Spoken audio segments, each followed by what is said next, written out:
Welcome to a day in the life video series from your therapy source with your host, Margaret Rice.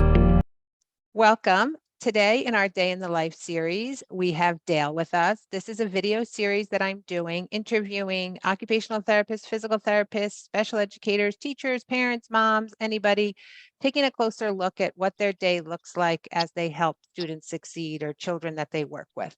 So welcome, Dale. Why don't you start off? Tell us a little bit about yourself and what you do.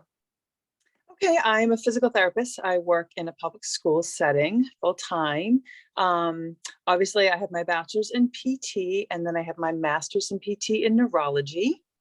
I've done some teaching along the way. I've done inpatient rehab along the way, subacute, outpatient. I've done it all. I've been in this field for a long time, and I've probably done public schools for about 12 years at this point. Okay, So, and what made you decide to go into pediatric therapy in the public schools? it's really interesting. When I was in undergrad, I said, "Oh, I will do pediatrics," and here I am doing pediatrics and loving it. And I decided to do it because it just mirrored the hours of my own kids. And I wanted the summers off with my kids and the same holidays and vacation times. And the hours are good. It's not a full 8 to 10 hour day. I didn't have to do weekends.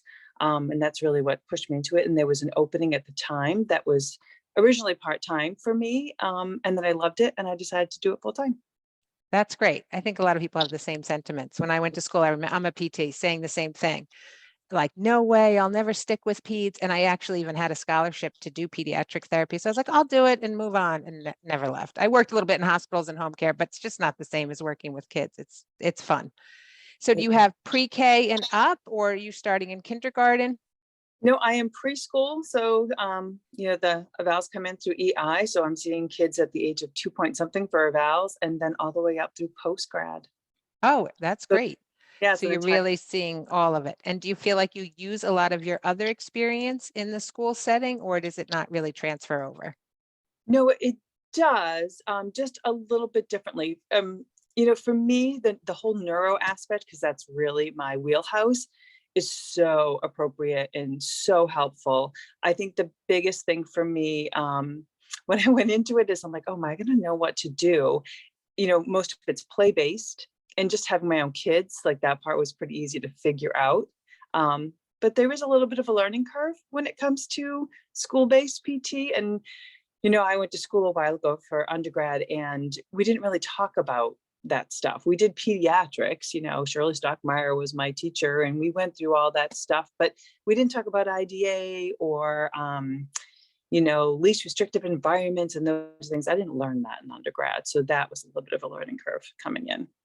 And did you have to take professional development for that, or kind of, like you said, a learning curve, learning by experience, which I think a lot of us did. I think that was true years ago, a lot of us. And I think even today, they don't go into significant detail about school-based therapy for physical therapists. I don't think they do still. The detail that you need to go Yeah. right directly to the workforce. I think that's because there's such a myriad of experiences that you land up doing when you do enter the schools. I completely agree. I definitely wouldn't recommend it as a first-time job out of PT school. And if you do, you really need a mentor. And for me, I had that. I ended up in the district that had a PT that was working there for 20 plus years and knew the ins and outs and really helped me. And yeah, I did continuing ed and I did my research. I did my due diligence and made sure that I went on the APTA website and pulled off stuff. I went into, the government-based websites and just, did my homework. Right, which is so smart. So on a typical day, how many students do you work with?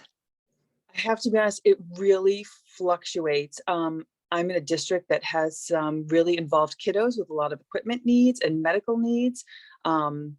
So even though I can kind of sort of plan my day to see maybe 8 to 10 kids, doesn't always happen. I'm moving things around and shuffling and canceling and, trying to make the best of it because there's always something that comes up. But hopefully 8 to 10 kids in a day. Okay. And you said you have a lot of kids who have significant medical needs. Do you find it hard to balance educational related services versus medically based services? Not at this point in time in my career. I feel really comfortable with what I need to do. Maybe initially it would have been hard, but I didn't have medically involved kids or really involved kids when I first started out in schools. I feel like things have changed a lot in the past 3 to 4 years for me, especially in my district. Um, a lot more medical kids, but at this point in time, like I feel very comfortable, dealing with the educational base versus, impairment, you know, remediation versus, Right, right. versus school model. Yeah, no, I'm okay with that. Yeah, which is an adjustment. Like you said, when you first start, you're coming in out of school with that medical based framework. So it is hard to apply, but you quickly figure it out with the help of teachers. I think for me, it was really that. And I too had a mentor. So I agree with what your sentiments are there. It was very helpful for me to have a mentor. It's Um, interesting. Your teachers helped you. Where absolutely. Absolutely. and have that. I have to be Yeah. honest with you. Even now, there are teachers that look at me sideways when I say I'm switching to a consult model. And they're like, but they're so involved. I'm like, yes, they're involved, but they're accessing the curriculum and I'm doing what I need to do for equipment. It was never teachers for me that helped me bridge that gap. It really wasn't. So that's interesting that you have that perspective. That's really nice. Yeah. Yeah, definitely. It was teachers who helped me set goals, educationally related goals to make sure I was staying within that framework, collaboratively working with them for sure. That quickly changed my mindset. I think you're the first PT that has actually said that, and all the people I've talked to. So kudos. That's awesome. Yeah, maybe I just got lucky. Yeah. I was originally working in a school that had a lot of a variety of diagnoses too. So I think that helped from, very mild impairment, same as you're saying, to significant impairment. So maybe I just, like I said, got lucky. Mm. Do you work mostly individually with students, small groups? At this point in time, mostly individually, just because of the nature of the diagnoses that I have. And also, I just feel like for me, I get, better quality treatment and outcomes and, progress a little bit faster versus when I'm trying to double up a group. And when you write down sessions on the IEP, this is a question I'm asking a lot of people just because I'm curious. Yeah. Do you do it per week, per month? So 3 times a month, 1 time per week? Everybody kind of does something differently to make sure they can get their minutes in. Do you have a consultation part of that or paperwork part? How does that all work out for you? Yeah, that's a good question because things have definitely changed over the years. For me, I am a weekly person as far as my sessions. My consult times are usually monthly. And I always put something in additional information that I might be front loading. It depends on the kiddo. When you're doing all this educational based training for new one-to-ones or, the new teacher that need to help these students and get them in their equipment, it might be very heavy loaded in the beginning of the year because I'm seeing a kid daily just to try to get them up and running. So I just try to, delineate out and additional information of what I'm going to do. Okay. And just clarify that in the IEP. That makes sense. Yeah. And and my numbers aren't super, super high. They're very manageable. So I don't have trouble making up a session if I miss it. I can stay within my service delivery grid. So I don't really have too much trouble with that. I think if my numbers were a lot higher, it would be harder and I might have to rethink about how I document my service Right, delivery. right. But it sounds like you have a good setup now for Yeah. the setting you're in. Mhm. And what would you say then is the best thing about your current job? Oh my gosh, the students, of course. The fact that you see a student, most of them, year after year, like you're watching these kids grow from, when you do your eval at 2 point something until they get to the point where they're more independent and they're accessing and dismiss. It's just, I could cry. It's amazing. It's a gift. It's a blessing really to work with them. Yeah, and to form that relationship over years, because we're like you said, it is a blessing because we are able to do that. And with their families sometimes outside of the school as Oh, well, that communication there. Speaking of that, how do you do parent communication if you have pretty involved kids? Are you sending home notes, calling, texting, email? How does that work for you? that's a great question. And that is one of my biggest thing. When I came into the district, I found that the prior PT at my first district wasn't really communicating with parents. And for me, that is just a huge opportunity for education and having a relationship and just sort of, guiding students along the way of what's relevant.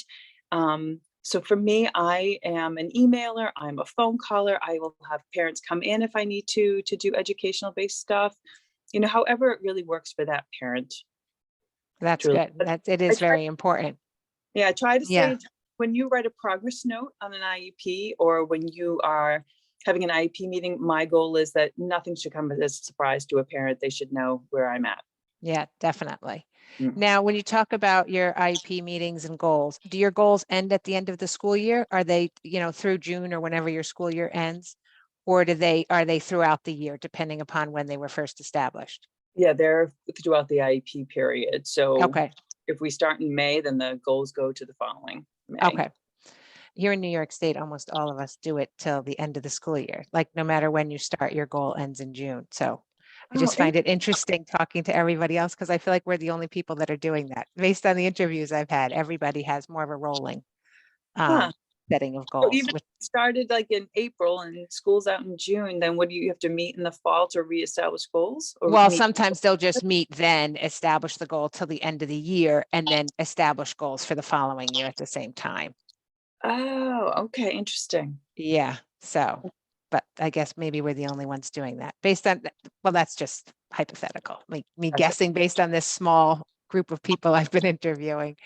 What is something you wish was different about your job? Huh. Um, couple things. Uh, I think one of my frustrations is, I have students that maybe I recommend talk to your pediatrician about whatever it may be. Pediatricians do not really understand what school-based PT is.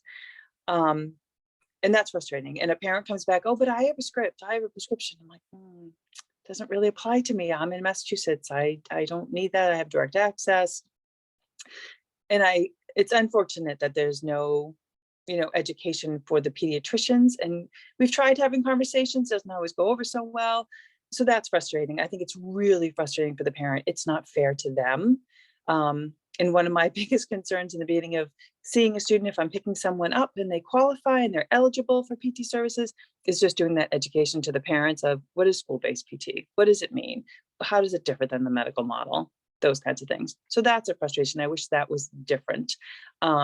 But maybe like us in PT school, they're just not educated on that. I would agree. I think that's what it is. It's not intentional, but I've experienced the same. It's not intentional. It's just they're not aware. Yeah, it's very frustrating. It really is. And then the other piece for me, I think that sometimes is hard to manage is when I have, let's say right now I've got, 18 students with one-to-ones and you roll into the new school year, day one, they all have new one-to-ones. How am I going to train 18 one-to-ones so that the child's safe and that they can get out of whatever device they're in? It's hard. That's a lot. There needs to be more of me sometimes, and that's hard. And I feel like since I'm the only one that's really capable to do it, and there's only one of me, that's a big challenge. That's hard. Yeah, that sounds really hard. And also when you're starting the school year with juggling with scheduling and all of that, and then you have to help train that many people, boy, that is a challenge, a big challenge. That's a lot of one-to-ones that you're training. It is A lot. It is. And even managing that throughout the school year, I'm sure it takes a lot of your time, which is an effective model of using you is to Yes. help train the one-to-ones. But I'm assuming that probably does take a lot of your time. Yeah, throughout the year, it's manageable. Like I said, there are Okay. things that come up or someone is out sick and there's a sub person and I have to rally, and that's okay. And it is my job and I'm happy to do it. I think in the beginning of the school year, it's just a huge safety concern for me. Right. And, the higher powers that be administration wise, I think don't always fully understand how all of that works and all the equipment needs and how long it takes to train somebody. It takes weeks to get somebody up and running fully safe. Because you have to remember all the, bits and pieces of every piece of equipment. It's a lot. Right. Yeah, for sure. And training them ergonomically, the best way to Yep. use their bodies. I mean, it's a lot for sure. I agree that sounds like a really big challenge.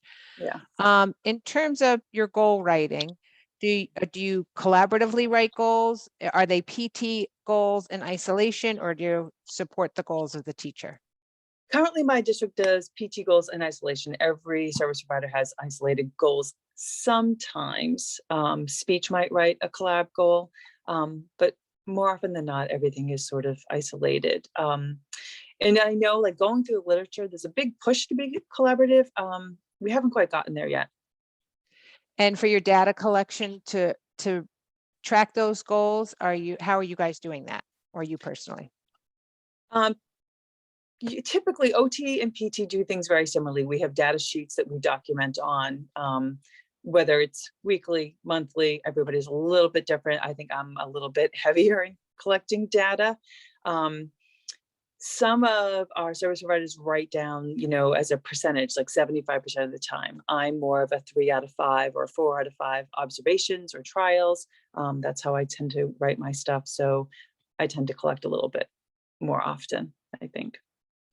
And how about changing gears? What would you say is your best strategy or tip that you use with your students that you found to be the most successful? I know every student's different, but is there something you go to over and over again? I can't, not necessarily. No. There's lots of things that we use. Forgive me. Signing really works well. Motivational tools, token boards, picture boards. I mean, there's so many things, and you are right. Every student's different. I think for me to get the most out of my kiddos, you have to build a relationship. They have to trust you. They have to not necessarily like you, but have some kind of relationship and rapport so that they want to come and do what they have to do. Because forgive me, with PT, it's work. Right. It's a little bit different than, OT and speech, that you can put a little more fun into it. A lot of the times for me, I'm working on heavy mobility stuff like stairs and such, or things that are, scary for a student, like gravitationally insecure based stuff. So it's really just building that relationship. No, that's very effective. That's a good strategy overall. You're just saying, correct me if I'm wrong, but what you're saying is you have to be able to motivate the students, and whether that could be external factors, intrinsic factors, relationship building, at the end of the day, they have to want to also achieve the goal. Am I right? Is that kind of what you're saying? Yeah, to a certain extent, yes, they have to want it. Some of my kids, that's a little bit hard for them to understand the bigger picture, depending where they are on a cognitive level. But for the most part, for me, it's really making sure I have a good relationship with them so that they want to come with me. They want to do work. This sounds like a weird saying, but they want to please me. Like, they want Right. to, yay, Mrs. O is happy I did what I was supposed to do. Right. No, that makes sense. And another best question I have, do you have any CEU classes or professional development classes that you took that you felt were really helpful in the school-based setting? I think the stuff that evidence-based practice, Six Freaks puts out, are really helpful. It depends on kind of where you are in your career, but I think they're really good. I use MedBridge stuff a lot. Those are helpful. I think those are the top 2 for me. And is there any specific topics that you felt were very helpful and pertinent to school-based PT versus other settings? I think it's like in the evidence-based practice courses, there's a lot on writing up goals. There's a lot on school-based interventions. And those, I think, were really helpful for me initially. Makes sense. Yeah. Now, before we wrap up, is there anything else you want to share? Anything we didn't touch upon? Checking my list of things. I think I touched upon almost everything. I did ask you this, but would you say most of your kids frequency wise are one time per week, and do you have 30-minute sessions? Yeah, I do 30-minute sessions for the most part. Some of my kiddos can't handle that when they're a little bit younger and they've got a lot of behavioral things. So sometimes I might do a 15-minute, it depends, but that's not very often. And I would say for the most part, my kids are once a week. I do have some heavier involved kiddos, and I might do twice a week, depending on what their need levels are. But that's usually for a shorter duration because I'm really trying to be least restrictive. And Right.